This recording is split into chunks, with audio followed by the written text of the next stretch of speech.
Have you ever noticed that always saying yes isn't a choice, but an automatic response? It happens all of a sudden, as if your voice answers before you even understand what you truly want. They ask you for help. Can you help me with this? Are you available one more time? And you every time smile. The feeling is of being indispensable, important. It makes you feel seen, needed, useful. But then, when all the lights go out and only the silence of your room remains, you feel a subtle and ancient tiredness, as if you had lived 1,000 lives in a single day. You see again your list of yes said reluctantly. You see again the messages left unsent because you didn't have the courage to say no. You recall the exact moment when you thought, this time it's enough. But the words didn't come out. It's not selfish to think about yourself. It's not wrong to choose just once to save your own energy. But there is something inside you, an invisible mechanism that pushes you to always say yes. The fear that someone might get offended. The terror that they may think you're selfish. The feeling that you might be excluded or forgotten. And then there's that invisible thread that ties you to the idea that if you're not useful, maybe you aren't valuable enough. Where does it come from? Go back in time. As children, it took little to make grown-ups smile, to play the part of the good child. The child who never caused trouble, who anticipated everyone else's needs. We learn that we receive love when we're cooperative, never difficult, never out of line. So you grow up believing that love has to be earned, that your worth depends on how much you manage not to disappoint anyone.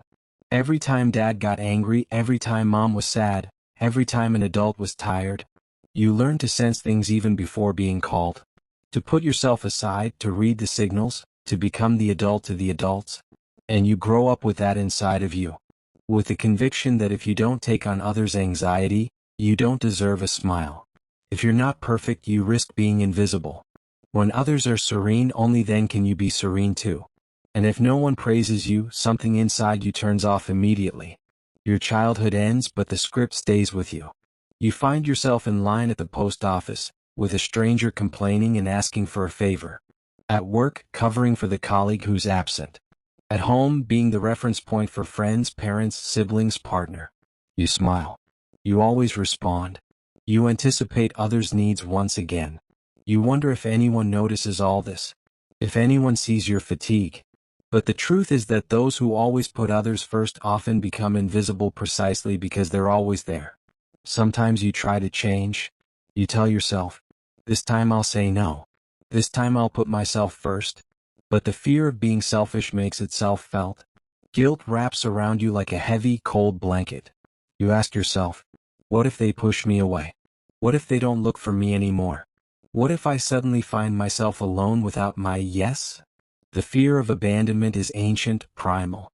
Psychology calls it the wound of rejection. Eric Fromm described it as the drama of the person who lives to be accepted, who alienates themselves just to be useful to others. We convince ourselves that without external confirmation, we can't truly exist. We move in relationships like acrobats without a net, always balanced between the need to please and the desire to truly exist. You find yourself envying those who say no lightly, those who don't justify themselves, who put themselves at the center and never seem wrong. You watch them with admiration. You wonder what secret they've discovered. The truth is they are afraid too. But they've made room for fear, they've walked through it and learned to stand alone. They have understood that it takes courage to put themselves at the center of their own existence. Carl Jung wrote, "The most terrifying thing is to accept yourself completely." Yet that's exactly where freedom begins. Where can you start? Try observing yourself without judgment. Give yourself a moment of truth every day. When the automatic reflex to say yes comes to your throat, pause. Ask yourself, am I choosing or am I obeying? Am I giving my true yes or am I just responding to fear? For 3 days, observe yourself. Write it down. In the evening, without filters, note down even a small moment when you would have liked to say no. Tell yourself the scene. Imagine having a second chance. How would it have felt to put yourself first? Breathe into that image. Savor the sensation of freedom, even if just for a moment. It's not selfishness, it's self-awareness. Repeat this exercise. Make it a habit. You'll see your body start to let itself be felt. At the beginning you'll feel discomfort, maybe even fear. That's normal. It took years to build the person who always puts others first. Now you're changing your inner architecture. Putting yourself in the center doesn't mean taking space away from others, but drawing a new boundary from the heart. A space that is yours and no one can invade without your permission. This is respect. This is authentic love. If you look around, you'll notice almost everyone lives with the anxiety of being accepted. In the social era of likes, approval, and consensus, performance always counts. We seem made to survive only in others' eyes. But the real crisis begins when you stop seeing yourself. When you walk down the street and ask yourself who you really are. If you matter beyond the role you play for others.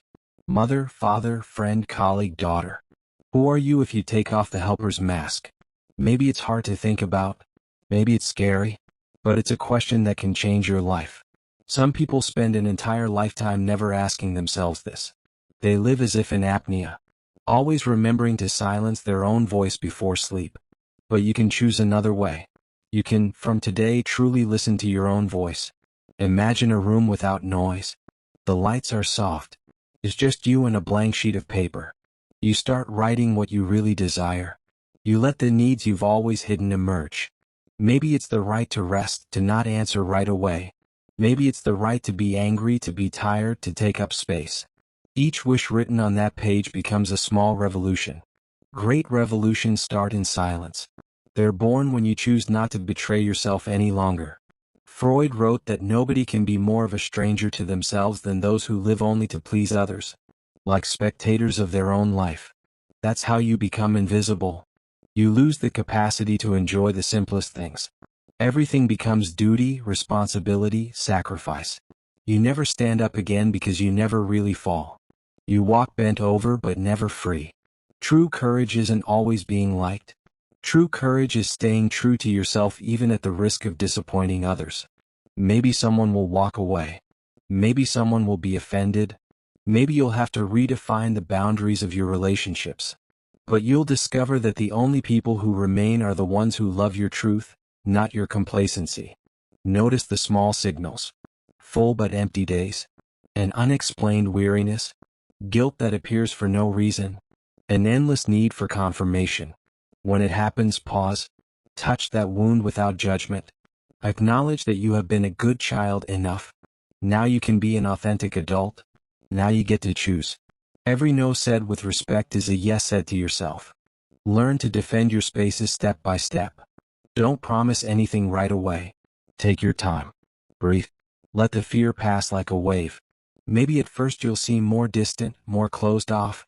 But in reality, you're finally stepping out of the prison of expectations. The key is inside you. You don't need to distance yourself from the world. You don't have to give up on relationships. All you have to do is learn to answer truthfully. To give only when you truly feel it.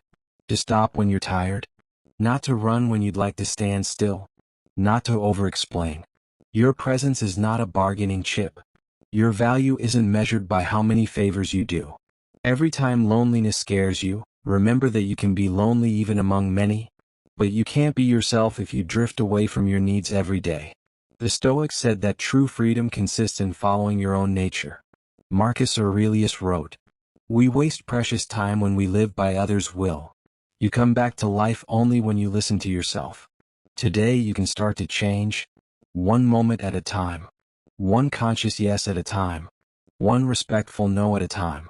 Your story deserves to be told for who you are, not just for what you have given to others. You no longer have to choose between being loved and being authentic. There is a place where you can be both. It's the space you create every time you stop betraying yourself. Trust the process. The first steps are always uncertain. But after you've experienced once the feeling of not